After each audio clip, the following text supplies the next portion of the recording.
Nanofotonika materia eta argiaren arteko elkarrekintza ikertzen duen zientziaren arlo bat da. Argia materiaren kontra jotzean isladatzen da, transmititzen da, baina nanoegiturekin, oso objektu txiki-txikiekin interakzionatzean, ezaugarri bereziak azaltzen dituzte. Materiaren elektroiak salto egiten dute, argia jota, eta interakzioi ikasten da nanofotonikan. Nanofotonika alde esperimentala eta teorikoa bat dauka. Alde teorikoan simulazioak egiten dira, argiaren joku hori eta dinamika hori aztertzeko, eta alde esperimentalean laserreko fotoiekin baita aztertzen da materiaren joera hori. Nanofotonikaren erabilerak mota askotakoak dira. Optoelektronikan adibidez, txipetan, normalean informazioa bidaltzeko elektrodo batetik bestera transistorean elektroiak erabiltzen dira.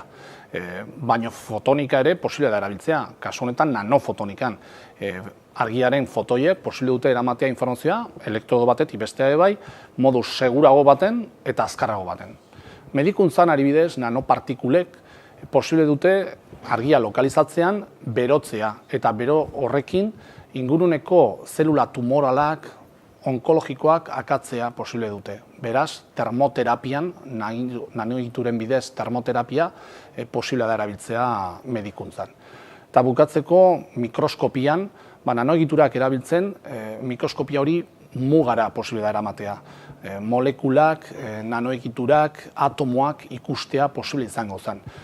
Nanoegiturak argia lokalizatzen duen mutur baten, adibidez, eta mutur hori ekoiztean posiblea da gainazalen baten dagoen molekulak eta atomoak ikustea. Beraz, mikroskopia azken mugara eramatea posiblea da nanofotonikari esker. Nanofotonikan erabiltzen dien egiturak osatzeko bi metodoak erabiltzen die. Bata kimikoa, bestea mekanikoa. Metodo kimikoan osagai desberdinak nahazten dira eta poliki-poliki nanoegitura osatzen da. Horrela, eite forma desberdinetako nanoegiturak lortzen dira. Guk nanoantenak deitzen diogu horrelako egitura bati. Nanoizarrak, nanomuturrak, nanoesferoidak eta danak nanoantena bezalak lan egiten dute. Metodo mekanikotan eskultoreak egiten duen bezala, materiaren puska bat hartzen eta eskulpitzen, nanoeskalan ere nanopuska bat hartzen da eta poliki-poliki eskulpitzen da nanoegitura lortu arte. Horrela ere, eite forma ezberdinetako nanoegiturak lortzen dira nanoantena bezala lan egiten dutenak. Nanofotonikaren erronka nagusia argia gero eta gehiago lokalizatzea da. Gaur egun argia normalean nanoeskalan lokalizatzen dugu. Hau da nanometro eskalan, baino gu atomotara eta molekulatara eraman nahi dugu lokalizatze hori.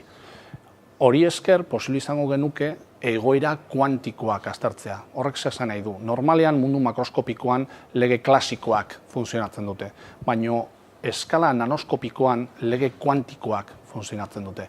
Eta lokalizatze horri esker, argiaren lokalizatze horri esker, posible izango genuke egoera kuantiko hori, materiaren informazio kuantikoa aztertzea, manipulatzea eta berez erabiltzea.